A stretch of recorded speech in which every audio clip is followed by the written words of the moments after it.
Selamat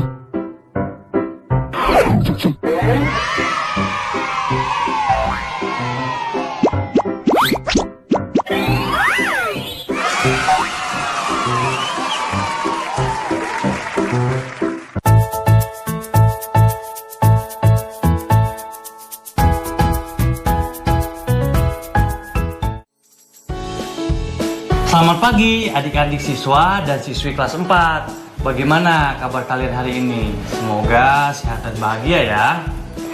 Teman-teman, jangan lupa untuk berolahraga dan berjemur di bawah matahari pagi. Karena matahari pagi mengandung vitamin D yang bagus untuk tubuh. Nah, dan gak bosan-bosan lagi nih, kakak ingatkan sebelum belajar agar berdoa terlebih dahulu agar materi yang kamu pelajari hari ini bermanfaat bagimu. Dan jangan lupa juga untuk menyiapkan buku latihan kalian ya. Dan satu lagi dek. Dari kemarin kan kita sudah memberitahukan nih adik-adik di rumah bahwa hari ini kita akan membuat model angkutan umum dari kertas atau karton. Diperiksa ulang ya bahan-bahan yang sudah kamu siapkan dan pastikan semuanya lengkap. Apakah alat dan bahannya sudah siap? Kali ini kakak akan ingatkan bahan yang kalian perlukan yaitu 1. Kertas atau karton, 2. Gunting, 3. Lem, 4. Penggaris, 5. Pensil warna atau spidol atau krayon. Setelah itu tuliskanlah rencana langkah-langkah yang akan kamu lakukan untuk membuat model angkutan umum ini. Contohnya mencari model gambar di majalah, buku atau koran, dan kemudian membuat polanya deh. Nah, betul sekali tuh dek. Ngomong-ngomong soal kendaraan umum, kakak mau tanya nih sama adik-adik di rumah. Apakah angkutan umum di dekat rumahmu cukup banyak digunakan oleh masyarakat? Dan apakah angkutan itu nyaman? Setelah ini, teman-teman akan menyaksikan sebuah cerita tentang angkutan umum dari diriku dan dari buku Aku Anak Cerdas. Selamat menyaksikan. Naik angkot, takut. Nah, sekarangnya waktunya pulang, ujar Pak Noi.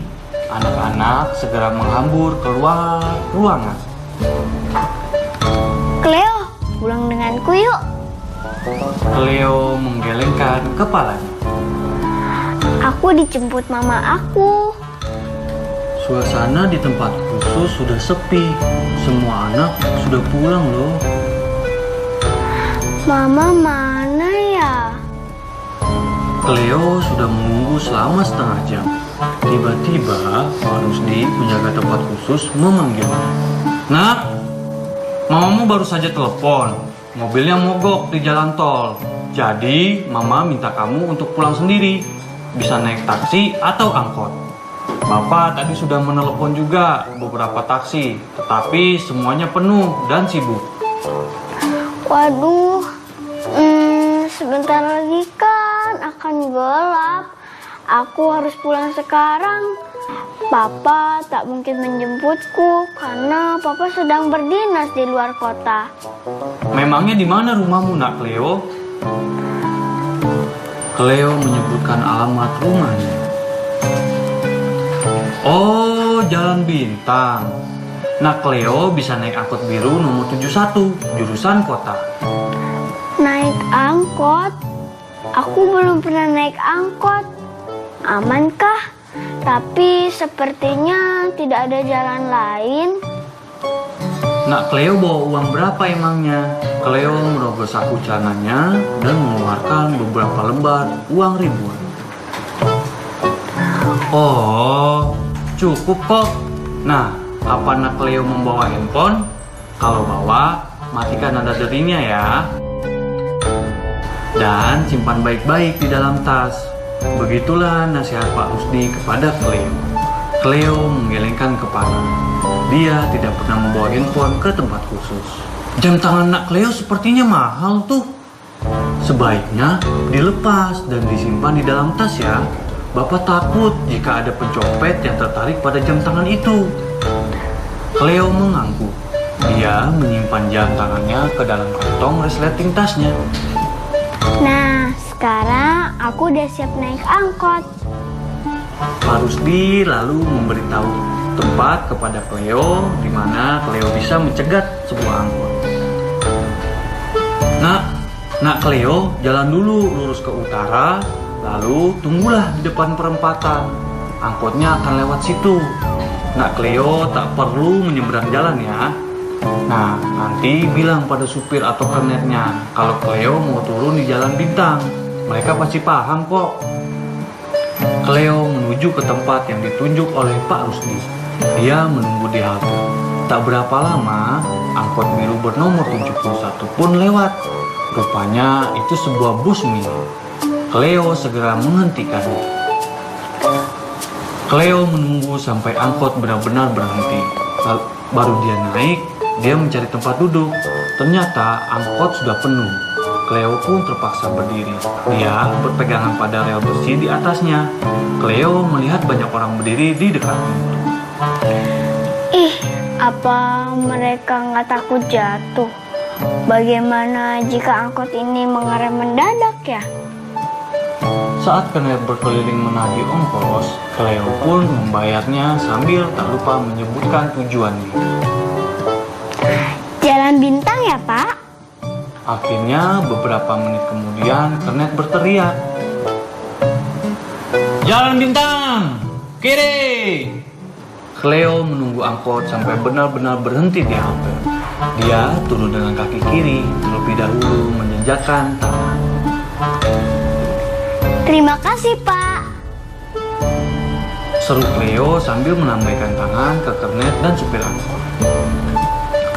Rumah Cleo tak jauh dari halte itu. Selama ini, Cleo tidak pernah memperhatikan angkot yang lewat dan berhenti di halte tersebut. Dia berjalan kaki menuju rumahnya. Alangkah senangnya dia, ternyata naik angkot tak seseram yang dibayangkan dia. Namun, bagaimanapun juga, dia harus tetap waspada seperti yang diajarkan oleh Pak Rusdi tadi, dan cerita pun berakhir di sini ya adik-adik. Setelah mendengarkan cerita tadi, apa pendapatmu tentang cerita naik angkot? Ih, takut. Setelah itu, jangan lupa untuk mencatat buku apa saja yang sudah kamu baca di catatan refleksimu ya. Jangan kemana-mana. Kita akan kembali dengan pengetahuan yang seru lainnya. Tetap di sini ya adik-adik. Halo adik-adik di rumah, kali ini kita akan berlatih menentukan tarif lagi ya. Tabel tarifnya masih sama dengan yang kemarin, tetapi soalnya akan berbeda nih adik-adik. Perhatikan dengan seksama ya. Setiap pagi, Flora pergi bekerja dari Porong ke Surabaya dan kembali ke Porong pada sore harinya. Dia selalu menggunakan alat transportasi yang berbeda saat berangkat dan pulang pada hari yang sama. Buatlah daftar biaya perjalanan Flora dari hari Senin sampai Jumat ya. Untuk mempermudah, buatlah tabel seperti ini ya adik-adik. Tabel yang berisi nama hari, pergi pulang, dan juga biaya. Jangan lupa jumlahkan keseluruhan biayanya. Lalu tuliskan pada kolom total biaya.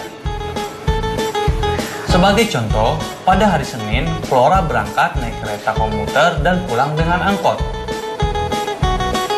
Kita perhatikan kolom rute Surabaya-Porong. Ongkos dari Porong ke Surabaya menggunakan komuter adalah Rp4.000. Kita tuliskan ke kolom pergi pada baris Senin. Kemudian pulangnya melalui rute yang sama menggunakan angkot. Tarif ongkosnya adalah Rp15.000. Kita tuliskan di kolom pulang ya. Maka total ongkosnya adalah Rp4.000 ditambah Rp15.000 sama dengan Rp19.000. Kalau setiap harinya Flora menggunakan alat transportasi yang sama, berarti setiap harinya Flora akan mengeluarkan uang sebanyak Rp19.000 untuk ongkos dari Porong ke Surabaya dan sebaliknya. Kita dapat menghitung totalnya dengan cara Rp19.000 dikalikan 7 hari. Total biaya transport Flora dalam seminggu adalah Rp133.000. Gimana? Jawaban kalian benar kan? Wah, kalian hebat! Nah, jika di hari yang lain Flora tetap melalui rute yang sama, tetapi menggunakan alat transportasi umum yang berbeda. Berapa ya total biaya transport Flora hari Senin sampai Jumat? Bisa saja kan di hari Selasa Flora pergi menggunakan bus dan pulangnya menggunakan angkot, atau pulangnya menggunakan komuter. Banyak sekali ya kemungkinannya. Nah, adik-adik, coba adik-adik isi tabelnya berdasarkan kemungkinan yang terjadi. Hitunglah total biaya transportasi Flora dari Senin sampai Jumat. Mintalah bantuan pendamping belajar adik-adik untuk memeriksanya ya. Selamat berhitung.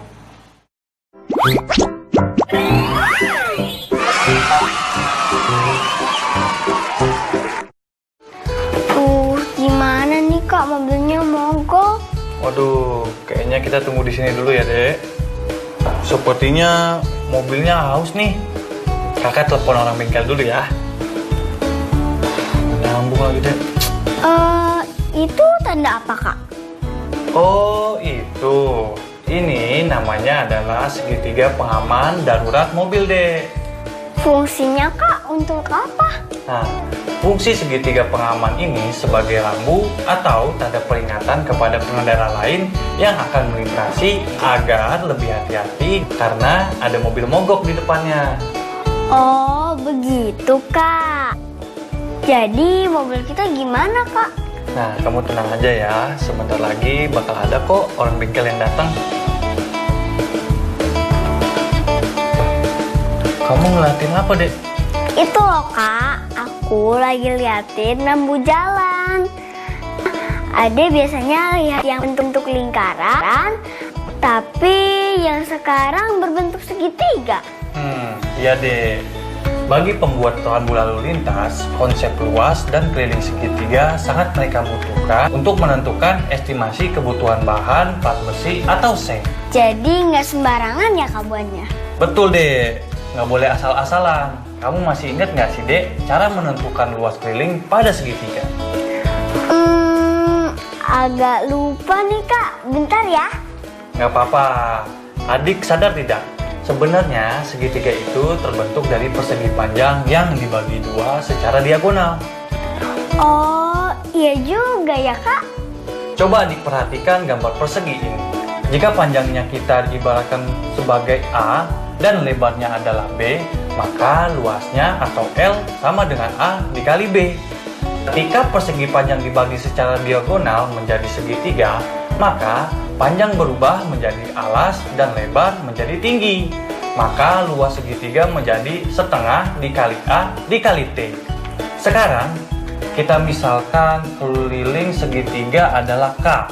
Sisi segitiga adalah A, B, C sebagai lebar. Maka keliling segitiga dapat dihitung dengan cara K sama dengan A ditambah B ditambah C. Nah, misalkan perajin rambu lalu lintas, ia mendapatkan pesanan untuk membuat 60 buah rambu lalu lintas berbentuk segitiga dengan ukuran alas 60 cm dan tinggi 50 cm. Berapakah kebutuhan seng untuk membuat rambunya ya? Nah, untuk menghitung luas bahan seng yang dibutuhkan, kita harus mengumpulkan dulu informasinya yang didapat. Diketahui, jumlah rambu berbentuk segitiga yang akan dibuat adalah 60 buah.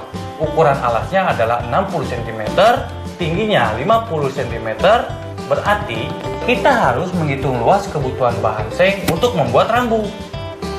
Untuk menghitungnya, pertama-tama kita harus menghitung kebutuhan bahan untuk membuat satu buah rambu dengan menggunakan rumus segitiga setengah dikali alas dikali tinggi sama dengan setengah dikali 60 dikali 50 sama dengan 1500 cm persegi.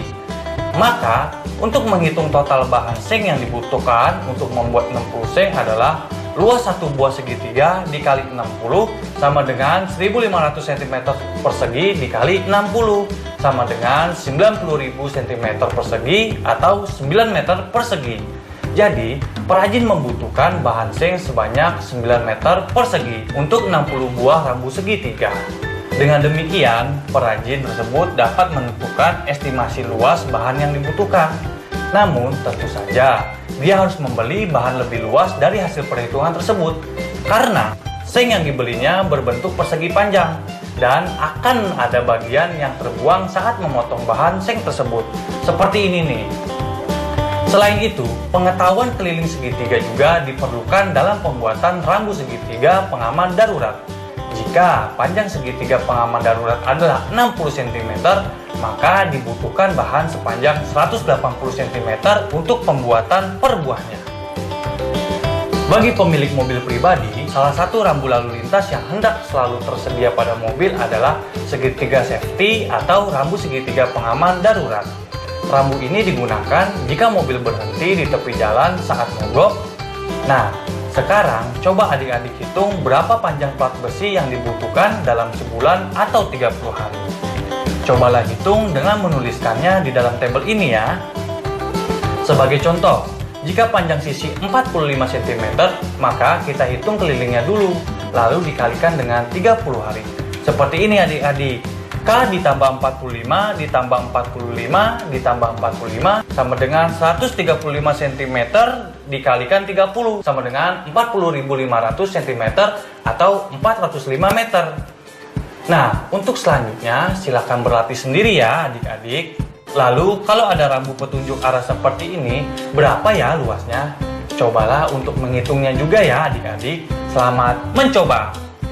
Teman-teman, kita masuk ke latihan terakhir ya. Adik-adik di rumah, kita masuk ke latihan terakhir pada hari ini ya. Pak Roy hendak membuat rambu lalu lintas segitiga terbalik dengan ukuran alas 45 cm dan tinggi 40 cm. Lengkapi tabel di bawah ini untuk menentukan kemungkinan estimasi banyaknya rambu segitiga yang dapat dibuat oleh Pak Roy. Silahkan buat tabel seperti ini ya.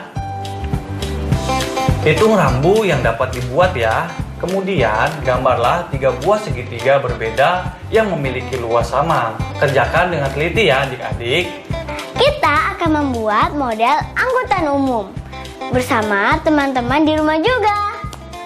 Teman-teman di rumah juga sudah menyiapkan bahan-bahannya ya. Nah, sekarang kita mau ngapain sih, Dek? Kita akan membuat model angkutan umum, Kak. Teman-teman di rumah juga sudah menyiapkan bahan-bahannya kan? Yuk kita cek sekali lagi. Di sini ada kertas karton, gunting, lem, penggaris, spidol warna atau krayon atau juga bisa dengan pensil warna. Kemudian langkah pertama kita harus ngapain dulu sini, Dek? Pertama-tama kita gambar polanya dulu seperti ini. Buat badan busnya dan 4 roda. Kemudian kita gunting polanya. Depannya, sampingnya kita warnai sesuai dengan kesukaan kita. Wah, bagus nih, Dek, gambar kamu. Lalu selanjutnya kita tekuk dan rekatkan dengan lem sehingga menjadi bentuk bus atau micro LED. Wah, udah mau jadi aja nih kayaknya. Tinggal kita tempel 4 buah roda lingkaran sebagai bannya ya. Sudah selesai deh. Wah, kamu hebat, Dek. Untuk adik-adik di rumah, kalian bebas loh mau bikin angkutan umum apa. Bisa bis, angkot, atau bahkan pesawat terbang. Terima kasih, Kak. Setelah ini jangan lupa untuk mencatat langkah-langkah apa saja yang sudah kamu lakukan untuk membuat model yang ada di buku latihanmu.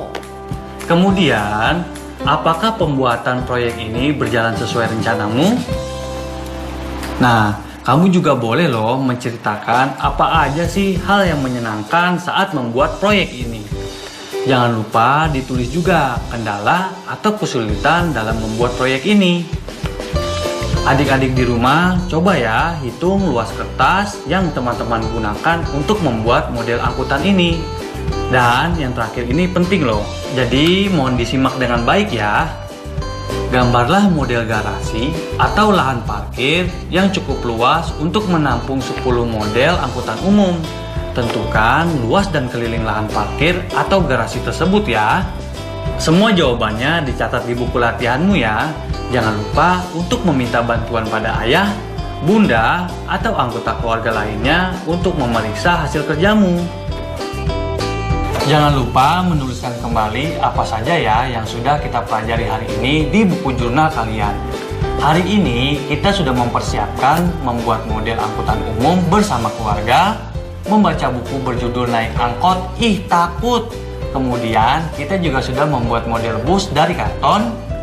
Lalu kita sudah mempelajari keliling dan luas segitiga serta manfaatnya terkait pembuatan rambu jalan lalu lintas. Menyenangkan juga ya menghitung luas kertas yang dibutuhkan untuk model lahan parkir dan tentunya membuat modelnya. Jika masih kurang jelas, teman-teman bisa meminta tolong pada anggota keluarga untuk tanya jawab ya. Semangat terus adik-adik. Terima kasih ya adik-adik yang sudah bergabung di petualangan kakak dan adik hari ini. Sehat selalu. Jangan lupa untuk selalu membantu anggota keluarga kamu ya. Kami pamit undur diri dulu. Sampai jumpa besok. Dadah.